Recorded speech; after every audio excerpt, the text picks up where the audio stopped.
এই সমাজকে চেঞ্জ করতে হবে, শিক্ষার আলো ছড়িয়ে দিতে হবে। এই যে অষ্টম শ্রেণী বৃত্তি পরীক্ষা, আমি অষ্টম শ্রেণী বৃত্তি পরীক্ষা পেয়েছিলাম। তৎকালীন এমপি আমাকে যখন মেডেল দিচ্ছিল, টাকা দিচ্ছিল, আমি যখন মঞ্চ দিয়ে হেঁটে যাই, আমার স্যান্ডেল ছিল না, আমার লুঙ্গিটা ছিল ছেঁড়া, আমি মাঝখান দিয়ে এমনি টিপে ধরছি যাতে কেউ না দেখে। আমি তো সেই ছেলে আপনাদের মতো। আল্লাহ রাব্বুল আলামিনের অশেষ মেহেরবানিতে, বাবা মায়ের দোয়ায় হয়তো আল্লাহ রাব্বুল আলামিন মানুষের জন্য কাজ করেছে। তো মৃত ব্যক্তি আমাদের সামনে যখন অনাথ হয়ে পড়ে থাকে, আর দুনিয়ার সমস্ত ভিক্ষুকের বড় ভিক্ষুক থাকে, তখন যত দুনিয়ার সমস্ত অনাথের বড় অনাথ থাকে সেই মৃত ব্যক্তি, যার কোনো কিছু করার পাওয়ার থাকে না, বা তার জন্য তিনটা জিনিস থাকে। আর এই যে সোশ্যাল মিডিয়া, ফেসবুক তো তোমাকে চালায়, তুমি ফেসবুককে চালাও না। আউযু বিল্লাহি মিনাশ শাইতানির রাজিম, বিসমিল্লাহির রহমানির রহিম, নাহমাদুহু ওয়া নুসাল্লি আলা রাসূলিল কারীম, ক্বালা আল্লাহু তাআলা ফি কালামিল মাজিদ সুলতানুল হামিদ, আল্লাযী খালাকাল মাউতা ওয়াল হায়াতা লিয়াবলুয়াকুম আইয়ুকুম আহসানু আমালা ওয়া হুয়াল আজিজুল গাফুর। উপস্থিত সম্মানিত volunteers, well wishers of doctor Golam Mustafa Hazra foundation, 10 বছর আজকের এই দিনে আমরা সবাই একত্রিত হতে পারে আল্লাহ রাব্বুল আলামিনের কাছে আমরা শুকরিয়া জ্ঞাপন করি, যাতে আল্লাহ রাব্বুল আলামিন আমাদেরকে এই ধরনের কাজে আরও সম্পৃক্ত হতে উদ্বুদ্ধ করে, এবং আমরা এখানে যেহেতু একত্রিত হয়েছি সেই জন্য আমরা শুকরিয়া জ্ঞাপন করি। আলহামদুলিল্লাহ। সম্মানিত উপস্থিতি, আল্লাহ রাব্বুল আলামিন আমাদেরকে সৃষ্টি করেছেন অনেকগুলো কোরআনে ভার্সের মাধ্যমে। কোথায়ও আমাদেরকে, আমি যে কোরআন আয়াতটা আপনার সামনে তেলাওয়াত করেছি, যার অর্থ হলো যে তিনি জন্ম এবং মৃত্যু দিয়েছেন। কেন দিয়েছেন? এবং তোমাদের মধ্যে ভালো কর্মের পরীক্ষা করার জন্য। জাস্ট এই আয়াতের অর্থ এই দাঁড়ায় যে আল্লাহ রাব্বুল আলামিন আমাদেরকে সৃষ্টি করেছেন ভালো কাজ করার জন্য। সো মৃত ব্যক্তি আমাদের সামনে যখন অনাথ হয়ে পড়ে থাকে, আর দুনিয়ার সমস্ত ভিক্ষুকের বড় ভিক্ষুক থাকে, তখন যত দুনিয়ার সমস্ত অনাথের বড় অনাথ থাকে সেই মৃত ব্যক্তি, যার কোনো কিছু করার পাওয়ার থাকে না, বা তার জন্য তিনটা জিনিস থাকে। তার যে জানের পরিবর্তে আল্লাহ তাআলা যে জান দিয়েছিল তাকে জীবিত থাকা অবস্থায়, তার ভালো কর্ম, আর একটা হলো তার দান, আর একটা হলো তার নেক সন্তান। এই তিনটা জিনিস আমি আয়াতের মধ্যে বলছি যে ভালো কর্মের মাধ্যমে। এই তিনটা জিনিসই ভালো কর্ম। আমাদের সন্তানরা যদি নেক্সট জেনারেশন যদি ভালো হয়, তারা তাদের বাবা মার জন্য দোয়া করবে, নিজেরা ভালো হবে। আর তারা যদি ভালো হয়, তারা দুনিয়াতে মানুষের জন্য কাজ করবে, তারা দুনিয়াতে এমন কাজ করবে যার মাধ্যমে তারা মারা গেলেও তাদের সেই কৃতকর্মের কারণে তারা আল্লাহ সুবহানাহু ওয়া তাআলার কাছে রিওয়ার্ড পাবেন।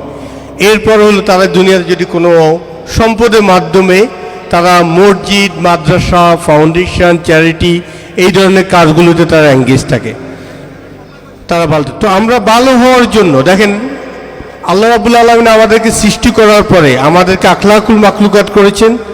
একই সাথে বলা আছে কোরআনে যে লাকাদ খালাকতুল ইনসানা ফি আহসানি তাকওয়িম, তার মানে হলো উত্তম রূপে সৃষ্টি করা হয়েছে, উত্তম রূপে সৃষ্টি করেছেন।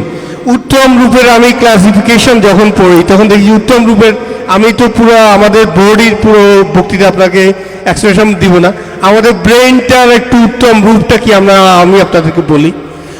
ব্রেনের উত্তম রূপ হলো, আপনারা জানেন যে kilobyte, megabyte, gigabyte, terabyte and petabyte. আমাদের ব্রেনের কন্টেন্টস ধারণ ক্ষমতা হলো 2.5 পেগাবাইটস। তার ইকুইভ্যালেন্ট হলো, এটা সমান মানে হলো যে 2.5 মিলিয়ন গিগাবাইট। আমরা যদি সেটা কম্পিউটার ডেস্কে রূপান্তরিত করি, 100 গিগাবাইটে যদি একটা কম্পিউটার থাকে, যাদের কম্পিউটার আছে তারা জানে, 2,50,000 কম্পিউটারের ইকুইভ্যালেন্ট আমাদেরকে আল্লাহ সুবহানাহু ওয়া তাআলা আমাদের মেমোরি দিয়েছে। আমরা আল্লাহ সুবহানাহু ওয়া তাআলার কাছে এই মেমোরির জন্য আলহামদুলিল্লাহ জ্ঞাপন করি, আলহামদুলিল্লাহ।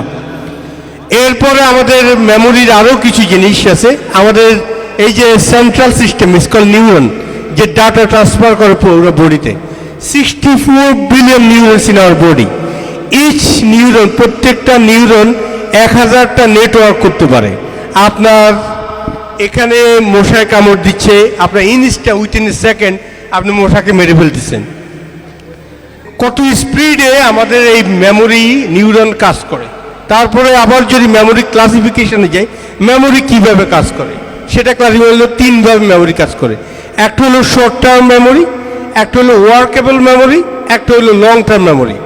শর্ট টার্ম মেমোরি যেটা বলে, যাতে স্বল্প সময়ের জন্য, যেমন আপনি একজনে আপনাকে মোবাইল নাম্বারটা দিছে, আপনি মোবাইল নাম্বারটা বলার সাথে সাথে আপনি এখানে মোবাইলে অ্যাড করে ফেলছেন শুনে শুনে।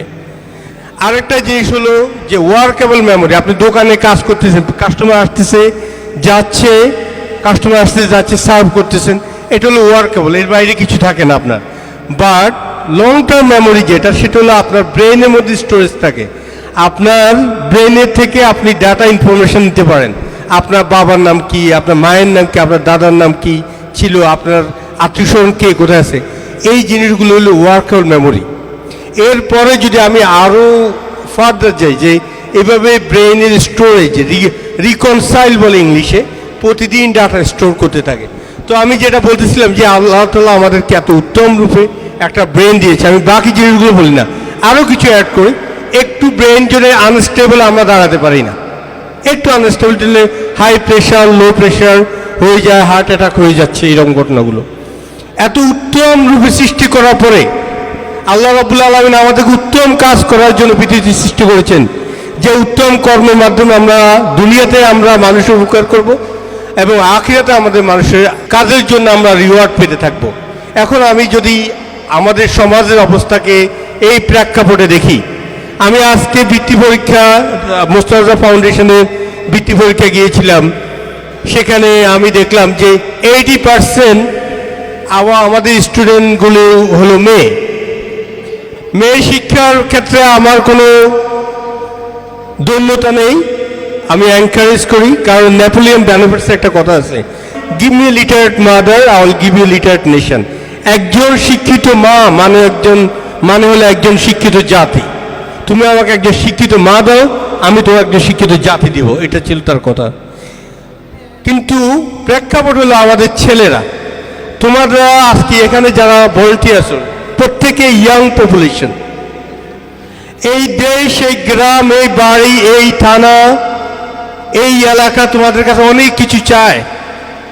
আমি খুব দুঃখিত যে 20% মাত্র ছাত্রকে দেখলাম যারা বৃত্তি পরীক্ষা কম্পিটিশন করছে, 80% ছাত্র মিসিং।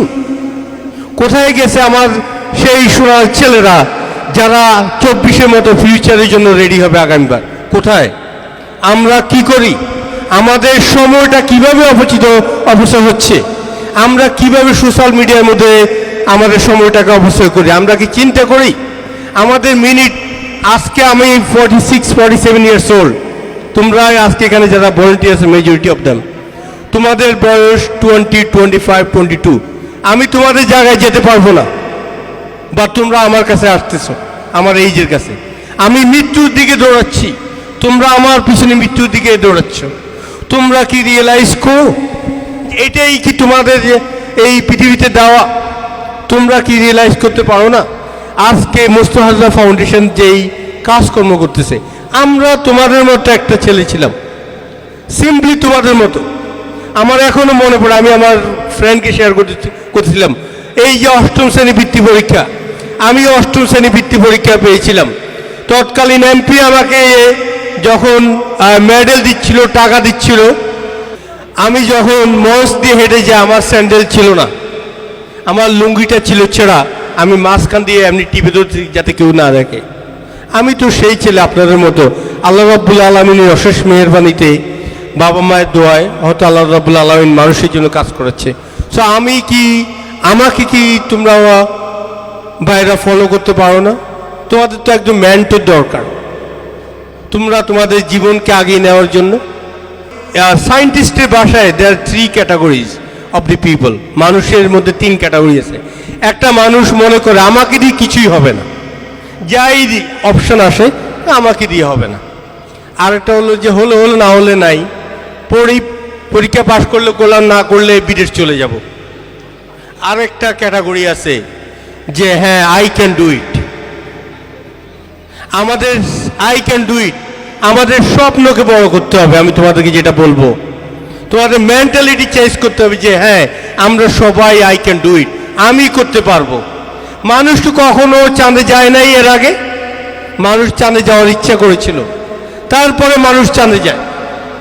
কলম্বাস যখন আমেরিকা আবিষ্কার করে, চলতেছে যে এটা শেষ কথা আমি দেখব, যা আমেরিকাতে যা উঠে, সেভাবে কলম্বাস আমেরিকা আবিষ্কার করে। তোমরা কয়জন সুনিতা উইলিয়ামস কি চিনো? ইন্ডিয়ান কোটিপতি, আমেরিকান অরিজিন। লাস্ট 6 মান্থস সেই স্পেসে পড়ে আছে। তোমরা কি জানো? কয়জন জানো? সুনিতা উইলিয়াম নিয়ে কেউ জানো? একজন হাত তুলতে পারবা? একজন? দেখো, তোমাদের পৃথিবীর সম্পর্কে তোমাদের জ্ঞান অত্যন্ত সীমিত। তোমরা তোমাদের সারাউন্ডিংয়ের মধ্যে ব্যস্ত। এটা খুবই দুঃখজনক। সেই সুনিতা উইলিয়াম 5 ডেজের জন্য স্পেসে যায়,